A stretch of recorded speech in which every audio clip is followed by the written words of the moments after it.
The lockdown has lifted, the cage has been raised, and now we're going to see the fallout from TNA Lockdown. Welcome back, guys, to Fog Wrestling. We are now on the road to Sacrifice.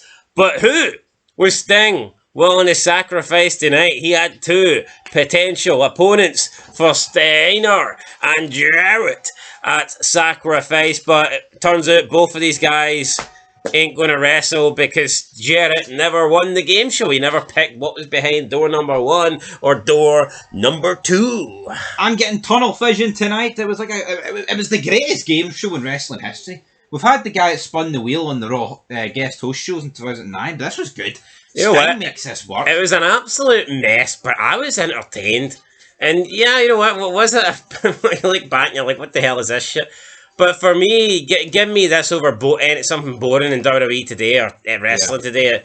It was just entertaining. See when Sting is like, but how intriguing is it in 2006 when there's a legend? See, when they're saying, oh, this guy is a former this and that, you're actually thinking, oh, this could be somebody good. See if that happened. Look how many bums have held world titles now. Jinder Mahal could walk it. You know what I mean? It's like, what the hell? Don't hinder the Jinder, baby. Anyway, let's talk about the explosion matches. There weren't any, so there you go. Boom, boom, boom. That exploded my mind. We start with Abyss and Fowler Mitchell backstage. Abyss is walking around clutching the NWA World title. He believes that it's his. They go to the ring.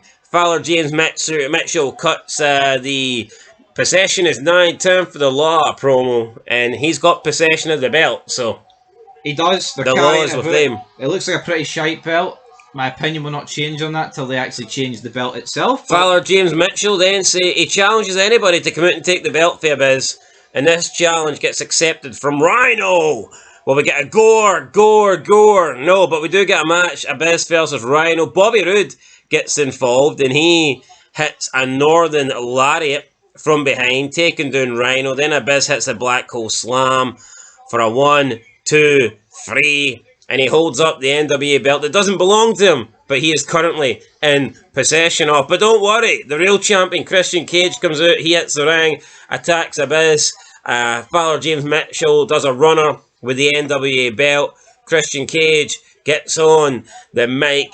He calls Abyss an ugly bastard, and he says that he wants his belt back, and you know what, let's add some initials in there, let's add in some letters, give me a T, give me an L, give me a C. He challenges Abyss to a tables, ladders, and chairs match, but then I guess he realises that's copyrighted, so he tells Abyss, you like chains, add that in there as well, it'll be a TLCC match. Is it? Make it Full Metal Mayhem. Is it really copyrighted though? Well, I've never heard any company do a TLC match other than WWE. ECW did in 2001, did they not? Tables, ladders, chairs, and canes. They did. Oh, that's true. Double C. But then why is the TLC copyrighted but a ladder match ain't? Like where's the line drawn? Or is it simply just WWE like trademarking it? Probably trade. I believe that trademarking a ladder match would be. Wait, WWE weren't the first to do a ladder match either, so it's that's probably the difference maker. You know, whereas WWE have actually, no, that's the TLC's their creation, so you kind of got to go. Anyway, really good opening. I like this fun opening. Abyss, Fowler James Mitchell walking around with the belt. Abyss getting challenged by Rhino. Then Christian Cage coming out, and I'm going to take the belt back. If I don't get it before then, I'll definitely get it at Sacrifice because that's how I roll. And there you go, the challenge has been set out. Then we go backstage, Jeremy Borash interviewing Jeff Jarrett and Scott Steiner. Steiner says they want Sting in a tag match, and Sting can get anybody he wants for a partner. Sabisco comes in, he tells Jeff Jarrett that Sting wants to see them in the ring later tonight. Sabisco then asks Jeremy Borash if he's seen Raven. And if he sees him, you gotta tell me right away, because Sabisco panicking here. He knows that Raven's back for suspension, and Raven is after Sabisco. Sabisco's a marked man. He is a marked man. I'm liking Raven back. Great start to the show so far. You've got a great opener, and you've got this great promo here. And then... Well, up next we get the Shelley cam. Alex Shelley is creeping about a hotel. He's looking through windows. He's approaching doors, and we've seen this guy film a lot of people. So what kind of shady shit is he up to this week? He knocks on a door, and there's this big 7-foot guy answers by the name of Kevin Nash, and Alex Shelley picks up the newspaper and says, "Hey Kevin, I got your paper for you." And Kevin Nash says, "Come on in, Detroit Alex." Times. So yeah, I don't know what's happening inside this hotel room. What could Kevin Nash and Alex Shelley possibly be doing in a hotel room that needs a camcorder? Big sexy, you say. It sounds a little bit gay there, but you know what? See the show ended here. And also, I believe 8 out of 10. I believe that they're going to debut a new faction with these two called Sex, unless that's already happened in TNA. Well, this must be it then. So aye, Let's not see the footage though. we don't want. Right. Normally, we want to see the Do not footage. duplicate. We need to see the Alex Shelley tapes, but in this occasion, we'll pass up on those tapes. Up next, got the World X Cup, Team USA, Sonjay Dutt and Alex Shelley taking on Team Japan. Even though Alex Shelley just went into Kevin Nash's... nothing could have happened then, because he was quick. It must have been a quickie. Because he was back for the World X Cup match. Nash's legs went. Team USA, Dutt and Shelley versus Team Japan. There's Alex Shelley as well. Hiroki Goto and Miranui Tanaka. Just don't care. Do not care. Team USA win. This just loses my interest. A bunch of... They're not necessarily vanilla because, you know, they're not white or whatever. I don't know if that's... You have to be white to be vanilla. I mean, they're kind of yellow. Vanilla's kind of yellow. It's like lemonade. Ah, Pineapple, buddy.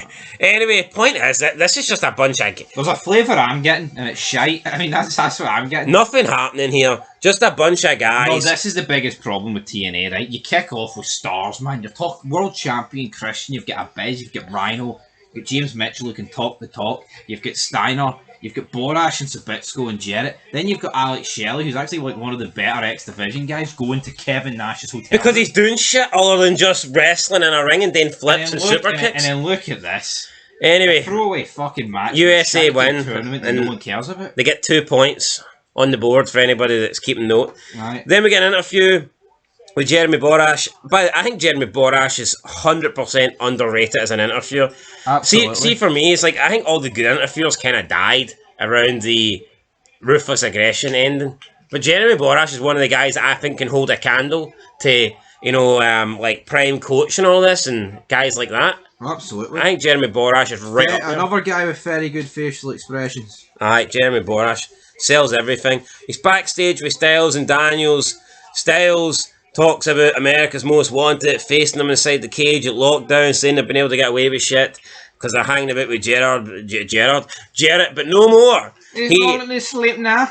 AJ is going to take the belts away from them, and he's found the perfect man. Then Daniels cuts a promo saying, "You've seen what I've done, you've seen what he's done. He is the guy that is, you know, carried the X Division on his back. I'm the guy with the longest reigning X Division championship run of all time. You've seen what we can do against each other. Just imagine what we can do side by side rather than face to face." And Daniels tells him that the higher power are coming for your titles, man.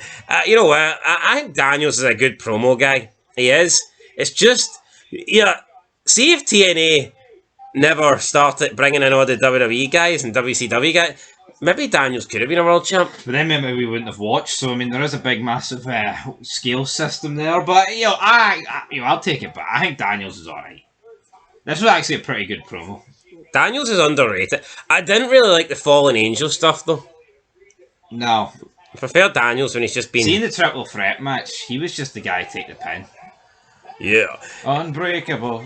Untouchable. Good match though. In the ring we get Jeremy Borash and Larry Sabisco, the introduction for the main event. So what I liked about this, I mean, it was like organic. You're getting the introduction for the X Division title match, and while the introduction is being made and you've got Sabisco there doing the title presentation, Raven just comes out from nowhere, chases Sabisco. Samoa Joe uses this time to attack Jay Lethal. You've got Sabisco running away, security preventing Raven from getting to him, and then we get Joe versus Jay Lethal. I mean, Jay Lethal's been losing left, right, and centre. Every time we see Jay Lethal in these like X Division multi-man matches, he's been the guy eating the pins. So what chance did he have tonight against Samoa Joe? I'll tell you what chance. No chance. No chance in hell. Samoa Joe wins. A fine match, main event. But the real main event was what was up next. Jeff Jarrett, Scott Steiner in the ring. They say, right, Sting, come on out. We want to know who your tag team partner is. Sting comes down and he says, you're going to find out. But tonight, we're going to play a little game. Come on, TNA management, give me some game show music. And we get the music coming on. It wasn't quite Strike It Lucky, but here, it was Sting It Lucky. Yeah, Sting was playing every sort of game. Hey, you want to play The Price is Right? Deal or no deal? What's behind door number 1? What's behind door number 2? Soon, brother? Well, if you need a game, then we need some contestants. We need a host. Let's get a game show host out there. Christy Hemme comes out and she acts as the game show hostess. And Christy Hemme now is back in TNA. Well, I say back. She just joined TNA for the first time. Appeared at Lockdown. Her WWE stint wasn't a long one. Have we seen... When did Christy Hemme appear? When did we first see Christy Hemme? I think it was a 2004 Diva search. I think it might have been. They did point that she won the Playboy last year, so... She won the Playboy? Pretty sure that's what they said. I'm pretty sure she did Playboy. It's not something you win, is it? Well, you know what I mean? You get selected to do it, but I wouldn't really call it, you won Playboy. Well, she won the right to do it then. She was the chosen one. She was the chosen one. So she comes out, and going forward, I mean, she will probably be the ring announcer soon for TNA. But she comes out, acts as the hostess here. Sting says Jarrett's got a choice. He can pick behind door number 1, or he can pick behind door number 2. And if you don't pick any door in 30 seconds, then guess what? You're not going to get any of them. And we'll continue with a new game next week. Steiner wants to pick. Steiner wants the door, but Jarrett's like, nah, I ain't playing these games. And he tells, shut up, Scotty. Or shut up, Scott. Shut up, Scotty. I'm surprised Scott Steiner didn't kill him here. Yeah, Steiner could have just tore Jeff Jarrett's arms off his shoulders here. But he didn't. He did not pick a door. Then Sting says, behind door number 1. We've got Buff Bagwell after reading out all his accomplishments. I predicted it. I got it right. Former champion. Yep. Mental. So, Buff comes out, flexes his muscles, dances to the ring. Buff looks pretty good here. I believe that Buff Bagwell could have got in the ring and, got physical. He looked like a guy that could have held his own. But then behind door number 2, we get a guy that I don't think could get physical, a guy that couldn't hold his own, a guy that had to be held as he walked slowly down to the ring. Normally we see... This is what is reserved for like the 80-year-old guys in the Hall of Fame, when the women used to come out and be on their shoulder. Aye. I mean, Lex Luger can't be What that age old. do you think Lex Luger was here? I've got his age up right here, right now. Lex Luger. What age do I think he looked, or what age do I think he actually was? What age? Well, right, what he was and what he looked. I would say here, Lex Luger, probably 42, but he looked, he was acting like he was close to 60. 47. But, yeah, he's 47 there, but he's 66 now.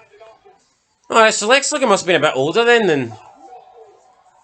Yeah, but he looked like shit. He did. Yeah, I know he did.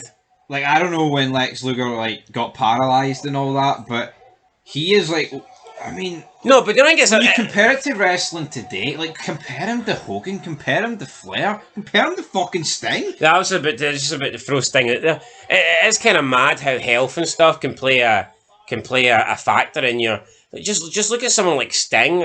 Sting and Lex Luger. Just look at the way they were in the 80s and 90s.